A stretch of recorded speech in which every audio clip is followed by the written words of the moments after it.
CIS won that 11th big match game by a massive margin of 203 runs against WYCHERLEY.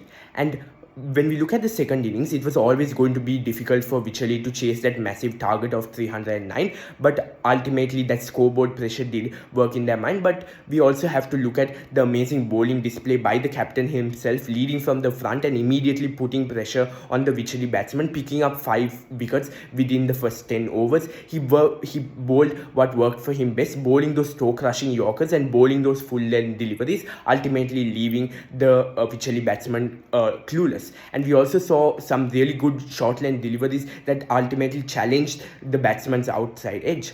But after the 10th over, there was somewhat of competition for the man of the match, because it was quite clear that CIS would go on to win because of the early wickets that WYCHERLEY had lost. Therefore, it would be difficult for them to progress.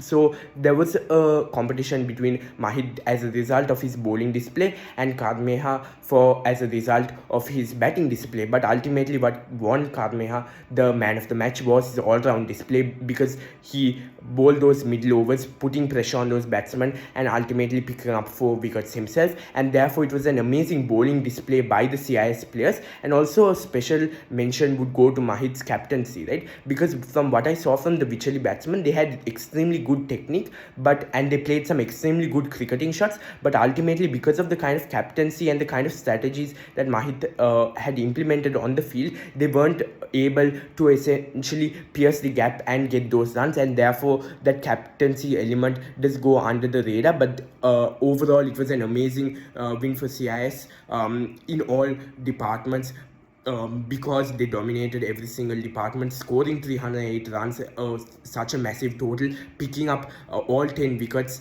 within 30 overs, and ultimately having some amazing fielding displays as well, saving a lot of runs and taking some really good catches.